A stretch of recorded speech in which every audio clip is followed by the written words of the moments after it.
Racha Studios coming right at ya.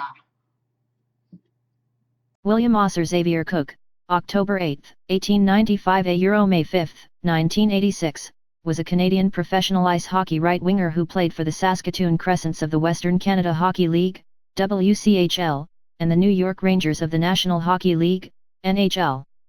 A prolific scorer, Cook led the WCHL in goals twice and the NHL 3 times. He was named an All-Star 7 times between the two leagues. Known as the Original Ranger, Cook was the first captain of the New York Rangers, scored the first goal in franchise history and led the team to 2 Stanley Cup championships. Turning to coaching following his playing career, Cook led the Cleveland Barons to 2 Calder Cup championships and the Minneapolis Millers to a United States Hockey League championship. He coached the New York Rangers during the 1951-52 NHL season until his retirement in 1953. Cook was inducted into the Hockey Hall of Fame in 1952 and Canada's Sports Hall of Fame in 1975. William Osser Xavier Cook, October 8, 1895 – May 5, 1986, was a Canadian professional ice hockey right-winger who played for the Saskatoon Crescents of the Western Canada Hockey League, WCHL, and the New York Rangers of the National Hockey League, NHL. A prolific scorer, Cook led the WCHL in goals twice and the NHL 3 times. He was named an All-Star 7 times between the two leagues. Known as the Original Ranger, Cook was the first captain of the New York Rangers, scored the first goal in franchise history and led the team to 2 Stanley Cup championships. Turning to coaching following his playing career, Cook led the Cleveland Barons to 2 Calder Cup championships and the Minneapolis Millers to a United States Hockey League championship. He coached the New York Rangers during the 1951-52 NHL season until his retirement in 1953. Cook was inducted into the Hockey Hall of Fame in 1952 and Canada's Sports Hall of Fame in 1975. Playing career Saskatoon Crescents. Spurning offers from National Hockey League, NHL, teams to turn professional in the Eastern League 13, Cook moved to Saskatchewan, where he had been granted land for his service in the War 5. The Calgary Tigers of the Western Canada Hockey League, WCHL, attempted to recruit him for the 1922-23 season but failed to sign him. Instead, he joined the Saskatoon Crescents 13. He recorded 25 points in 30 games in his first professional season. Returning to Saskatoon in 1923-24, Cook led the WCHL with 26 goals and 40 points. He was named the All-Star right wing for the first of 3 consecutive seasons. He scored 22 goals in 1924-25. The WCHL rebranded itself the Western Hockey League, WHL, and the Crescents became the Sheiks in 1925-26. Cook again led in both goals and points with 31 and 44 respectively and had become known as the best right wing in hockey. 13 New York Rangers. The WHL had run into financial difficulty in its final seasons, and after 1926, ceased operations. The Montreal Maroons intended to sign both Cook and his brother Bun to join their team for the 1926-27 NHL season. While the team's manager waited in Montreal to meet the brothers, Conn Smythe, manager of the newly formed New York Rangers, traveled to Winnipeg to reach the pair first. Smythe signed both Cook brothers for $12,000,014. Bill Cook was officially the first player signed by the Rangers, and was named the team's first captain. 12 The Cook brothers joined Frank Boucher to form the Bread Line, one of the early NHL's most prolific scoring lines. 14 The Rangers made their NHL debut on November 16, 1926, against the Maroons.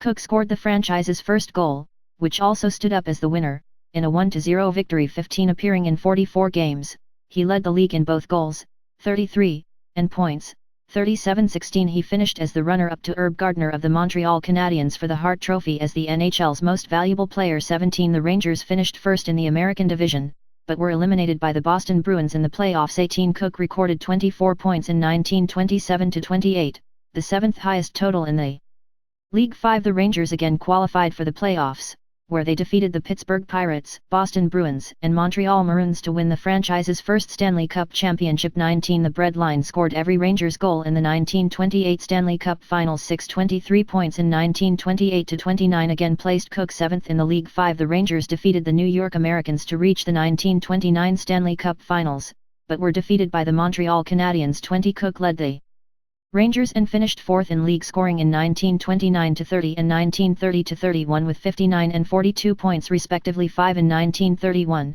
he was named to the NHL's inaugural All-Star team at right wing. It was the first of 4 consecutive appearances. He was placed on the first team in 1931, 1932, and 1933, and on the second team in 1934. 11 Cook's 34 goals in 1931-32 tied Charlie Conacher for the league lead. The Rangers won the American Division title, and after defeating the Canadiens, faced Conacher's Toronto Maple Leafs in the 1932 Stanley Cup final. Toronto swept the series with 3 consecutive victories. 21 Cook was again the top scorer in 1932-33, leading the NHL in both goals, 28, and points, 50-22 at 36 years, 5 months old. Cook was the oldest player in NHL history to win a scoring title until 2013, when Martin St. Louis of the Tampa Bay Lightning led the NHL in scoring at the age of 39. 11 The Rangers reached the 1933 Stanley Cup Finals against the Toronto Maple Leafs. Cook scored the winning goal in the second game. 23 then scored the championship winning goal, in overtime. In the fourth game. 24 It was the first overtime power play goal in NHL playoff history. The trophy was not available on the night the Rangers won, leading the series to become known as the Forgotten Cup. Cook accepted the Stanley Cup on behalf of his team in November of that year, 7 months after the Rangers' victory. 23 After scoring only 13 goals in 1933-34, Cook improved to 20 goals in 1934-35-16 in a 7-5 victory over the Maple Leafs on January 29, 1935. The Bread Line scored 4 goals and 5 assists to reach a combined 1,000 points as a unit over their 9 seasons together. 25 The Bread Line was broken up in 1935-36 when Bunn was forced out of the Rangers lineup by illness. 26 Bill Cook scored just 7 goals that season, and at the age of 40, scored 1 goal in 21 games before retiring as a player during the 1936-37 season. 5-16 Coaching career.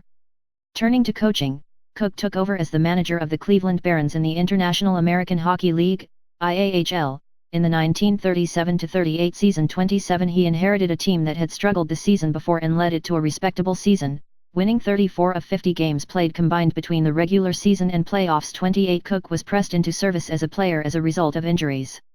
His team was able to dress only 10 of 17 players in the deciding game of the Barons playoff series against the Syracuse Stars. Cook played a regular shift in the game, but the Barons lost, 3-2, in the fourth overtime period. 29 The Barons finished 5th overall in the IAHL standings in 1938-39, but defeated the Springfield Indians and Providence Reds to reach the league championship series against the Philadelphia Ramblers.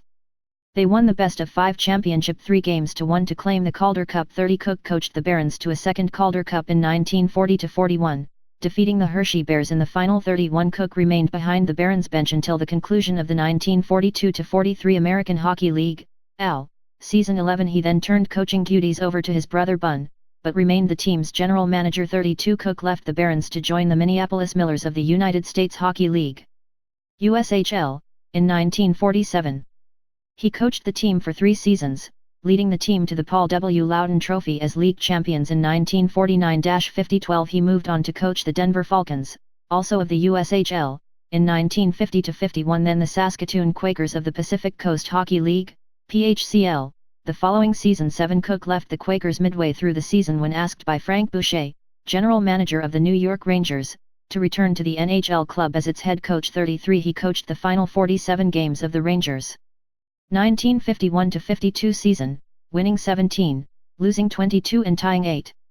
He remained behind the Rangers bench in 1952-53, but the Rangers missed the playoffs after winning only 17 of 70 games. 34 Cook was replaced as coach following the season as Boucher named himself head coach. 35 Cook then retired from hockey. 7 Legacy. A prolific scorer, Cook scored 317 goals and 508 points in 591 games in his 15-year professional career. 11 Known as the Original Ranger, 6 He led the team in goals 6 times. 36 He was regarded as being the greatest right wing in the game's history when he retired.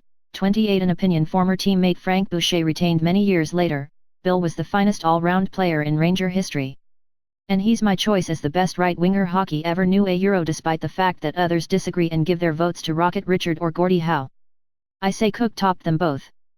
36 Cook was inducted into the Hockey Hall of Fame in 1952-37 and Canada's Sports Hall of Fame in 1975. 12 A popular former Ranger, Cook participated in the closing of the old Madison Square Garden and the opening of the new facility in 1968. In recognition of his scoring the first Rangers goal in the old Garden, he was asked to score the first goal in the new facility as part of the opening ceremony for the new 36 in 1986. He was presented with the Rangers Alumni Association Award, the first former Ranger to receive the award through a vote of alumni membership. 38 The Hockey News ranked Cook as the 44th greatest player in NHL history, and highest Ranger on the list, in its 1998 book The Top 100 NHL Players of All Time. 39. Personal life. Accepting a land grant from the federal government, Cook settled in Saskatchewan following the First World War, taking a half-section of land adjacent to a similar holding of his brother Bunce. 36 He established his farm near Lac Vert, hunted and played baseball during hockey off-seasons. 8 He later returned to Kingston, Ontario, where he continued to farm and was nearly killed when one of his bulls gored him. 7 Cook was married and had 3 children. 8 He died of cancer in Kingston on May 5, 1986. 40 Career statistics. Playing career regular season playoffs season team league GPGA PTS PIM GPGA PTS PIM 1914-15 Kingston Frontenacs Oha Jr., 1914-15 Kingston Frontenacs Oha Sr., 1919-20 Kingston Frontenacs Oha Sr., 1920-21 Sault Ste. Marie Greyhounds Noha 912-7 1948-5516, 1920-21 Sault Ste. Marie Greyhounds NMHL 12-12 618, 1921-22 Sault Ste. Marie Greyhounds NMHL 12-28-28, 1921-22 Sault Ste. Marie Greyhounds Noha 875-1238-21122 1922-23 Saskatoon Crescents WCHL 39-16-25-19, 1923-24 Saskatoon Crescents WCHL 30-26-14-40-20, 1924-25 Saskatoon Crescents WCHL 27-22-10-32 79-20-004 1925-26 Saskatoon Sheiks WHL 30-31-13-44 26-22-02 26 1926-27 New York Rangers NHL 44-33-4-37 58-2-10-16 1927-28 New York Rangers NHL 43-18-6-24 42-9-2-35 26 1928-29 New York Rangers NHL 43-15-8-23 41-6-0-0-0-6 1929-30 New York Rangers NHL 44-29-30 59-56 40-11-11 1930-31 New York Rangers NHL 43-30-12 42-39 43-0-34 1931-32 New York Rangers NHL 48-34 14-48 33-7 3-3-6-2 1932-33 New York Rangers NHL 48-28 22 50-51 8-3-2-5-4 1933-34 New York Rangers NHL 48-13-13 26-21 20-0-0-2 1934-35 New York Rangers NHL 48-21 15-36 20 23-4-1-2-3-7 1935-36 New York Rangers NHL 44-7-10-17-16, 1936-37 New York Rangers NHL 21-1-4-5-6, 1937-38 Cleveland Barons IAHL 50005100000 WCHL totals 117 88 53 141 144 420 230 NHL totals 474 229 138 367 386 46 13 11 24 68 NHL coaching career. Season Team League Regular Season Postseason GWLT PCT Division Rank Result 1951-52 New York Rangers NHL 47-17-22 8.447 5th overall did not qualify 1952-53 New York Rangers NHL 70-17-37 16.357 6th overall did not qualify NHL totals 117-34 59 24.393